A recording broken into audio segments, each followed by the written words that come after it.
बहुत बहुत नमस्कार आप सबका। आपके साथ मैं ऋतिका पांडे। खास खबर भोपाल से देख रहे हैं। जी हाँ, भोपाल के लाल परेड ग्राउंड में आयोजित अंतर्राष्ट्रीय वन मेला केवल एक मेला ही नहीं है, बल्कि आदिवासी समाज के भविष्य को मुख्य धारा से जोड़ने की एक मजबूत पहल भी है। 17 से 23 दिसंबर तक चलने वाले यह मेला खाली मनोरंजन का केंद्र नहीं है, बल्कि रोजगार, आत्मनिर्भरता और सशक्तिकरण का मंच बनकर उभरा है।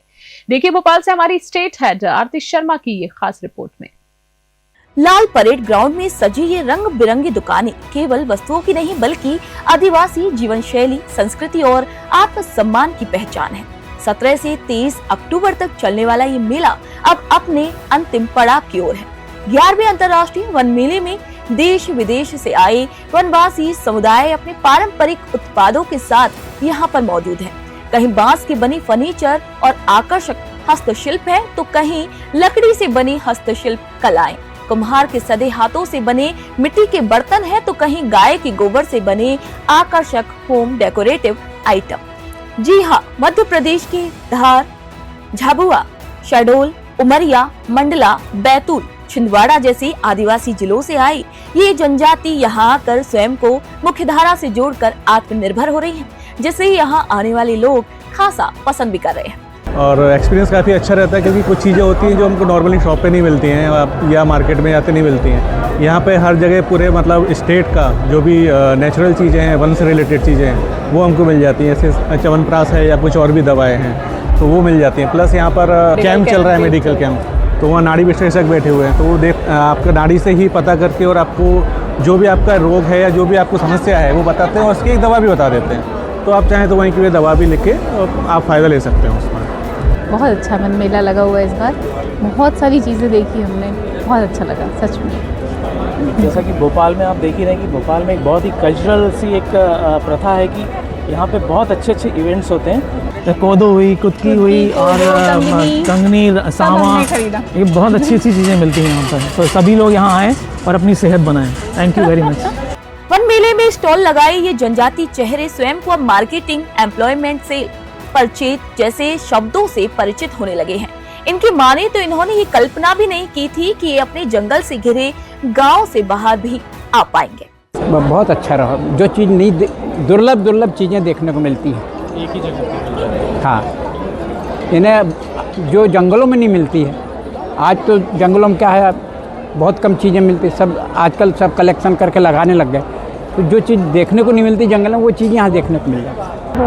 और ये बहुत अच्छा मुझे एक डेटा सोर्स लगता है। प्लस बहुत अच्छा इन लोगों को हम एक फ्रंट दे सकते हैं, इनके इतने अच्छे आर्ट्स को, और इतने डेडिकेटेडली ये लोग काम करते हैं, जिसको मुझे ऐसा लगता है पर्सनली कि इंटरनेशनल मार्केट में इसकी बहुत डिमांड है और कोई एक चैनल चाहिए जो इनको वहाँ तक पहुँचा सके।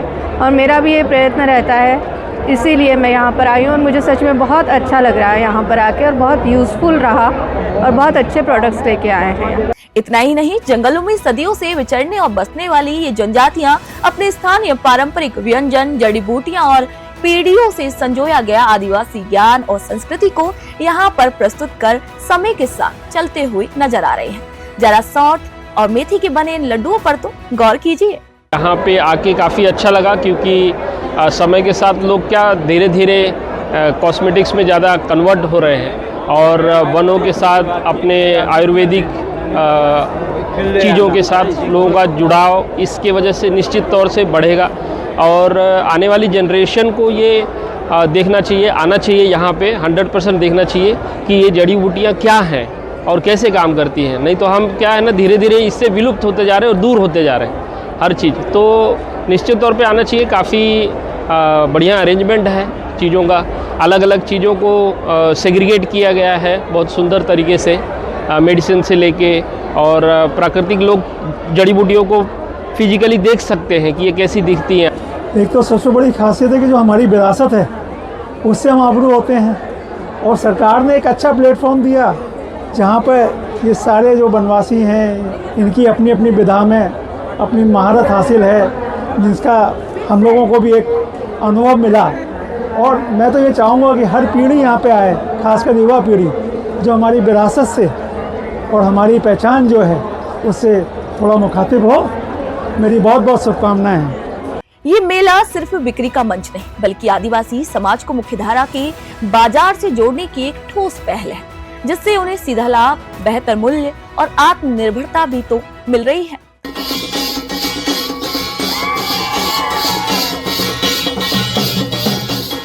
कि देश के कोने कोने से, प्रदेश के कोने कोने से हमारे आदिवासी भाई जो जड़ी बूटियां का संग्रह करते हैं, और मेरे ख्याल से भारतवर्ष का तो ये आयुर्वेदिक पद्धति बहुत पुरानी पद्धति है जो कि बीच में काफ़ी विलुप्त सी हो रही थी। तो इसको वापस लाने का भी एक साधन है ये कि आयुर्वेद को लोग जानें, क्योंकि आयुर्वेद एक ऐसी चीज़ है जिसके साइड इफ़ेक्ट्स नहीं है, जड़ से ख़त्म करती है रोगों को। और आयुर्वेद का अगर व्यक्ति उपयोग करता रहेगा तो मेरे ख्याल से लाइफ लॉन्ग जिएगा। इस आयोजन में वन विभाग के अधिकारी निरंतर इस प्रयास में लगे रहते हैं कि इन जनजातियों को वर्तमान समय के साथ जोड़कर इन्हें आत्मनिर्भर बना सके। इसके लिए विभाग ने विभिन्न शैक्षणिक संस्थानों की युवा पीढ़ी को भी इससे जोड़ा है। और एक्चुअली ये उनके लिए भी ज़रूरी होता है जो ट्राइबल पीपल रहते हैं, क्योंकि उनका एक पेटेंट शेयरिंग रहता है, उनकी इक्विटेबल शेयरिंग जो अपन बात करते हैं कि उनके बारे में ज़्यादा लोग जानते नहीं कि ये चीज़ें आ कहाँ से रही है, कौन उनको प्रोड्यूस कर रहा है। तो अगर हम इन्वायरमेंटली देखें तो उनको इक्विटेबल शेयरिंग ऑफ नॉलेज जो रहता है और बेनिफिट शेयरिंग जिसको हम बोलते हैं, जो गवर्नमेंट प्रयास करती है वन महोत्सव के थ्रू लाने के लिए, तो इससे उनको एक पहचान भी मिलती है, एक मुकाम मिलता है और एक प्लेटफॉर्म मिलता है जहाँ पर वो अपने बारे में बता सकते हैं कि वो लोग का क्या टैलेंट है और उन लोग ने कहाँ यहाँ तक पहुँचे हैं, और वो भी आगे बढ़ सकते हैं और हम लोग से उनका कम्युनिकेशन हो जाता है यहाँ पर। इस वन मेले की एक और मुख्य विशेषता आपको बता दें कि ये मेला महिला सशक्तिकरण को भी एक नई दिशा दे रही है, जहाँ आदिवासी महिलाएं अपने हुनर और परंपरागत ज्ञान से आर्थिक रूप से मजबूत बन रही है। सभी के लिए मंच है ये सशक्तिकरण, और मैं केवल महिलाओं का नहीं, हमारे पीछे पुरुष जो जुड़े हैं उनके लिए भी सशक्तिकरण का माध्यम है, क्योंकि जड़ी बूटी के क्षेत्र में जो हमारे संग्राहक 1070 के करीब हमारी समितियां हैं, उसमें 4 लाख से ऊपर संग्राहक जुड़े हुए हैं और बहुत संग्राहक जुड़े हमारे साथ ही युवाओं को आदिवासी संस्कृति, पर्यावरण संरक्षण और पारंपरिक जीवन शैली से जोड़कर ज्ञान और रोजगार के एक नए अवसर भी पैदा किए जा रहे हैं। जो भी नौजवान है, नई पीढ़ी है, युवा है, उनको आके इसको सीखना चाहिए। आयुर्वेद से संबंध भी अच्छा है, प्राकृतिक चीज़ों के लिए अच्छा है, आपका जैविक वगैरह ये जो खाद वगैरह है वो भी यहाँ मिलता है। नई जनरेशन को यहाँ आना चाहिए, जो आजकल आधुनिकता में भग रही है उसको इस तरह एक बार देखना चाहिए, मुड़ के देखना चाहिए कि भाई आप प्रकृति से जो चीज़ प्राप्त होती है उसका दोहन करें, उसको देखें, उसको आप यूज करें। भोपाल का ये अंतर्राष्ट्रीय वन मेला सिर्फ एक आयोजन नहीं बल्कि आदिवासी समाज के भविष्य की एक मजबूत नींव भी है, जहां रोजगार, महिला सशक्तिकरण और युवाओं के लिए नई संभावनाएं एक साथ आकार ले रही हैं। मेले में अब तक 1.5 करोड़ से ज़्यादा के उत्पादों की बिक्री हो चुकी है। यहाँ कई त्रिफला जैसे चूर्ण यहाँ मौजूद है, तो इसी तरह अर्जुन की छाल से बनी हुई चाय आपको यहाँ मिल जाएगी। तमाम तरह के हर्बल और औषधीय जो उत्पाद है वो यहाँ लगभग 1 हफ्ते से बिक्री के लिए मौजूद हैं। और इन तमाम उत्पादों के बाद आज जब ये जनजातीय जो समुदाय हैं, जब ये मुख्य धारा से खुद को शामिल करते हुए पाते हैं, तो इस तरह से इनका एक सशक्तिकरण जो यहाँ देखने को मिला, ये अपने आप में अद्वितीय है। मैं आरती शर्मा, न्यूज़ 21 के लिए भोपाल से।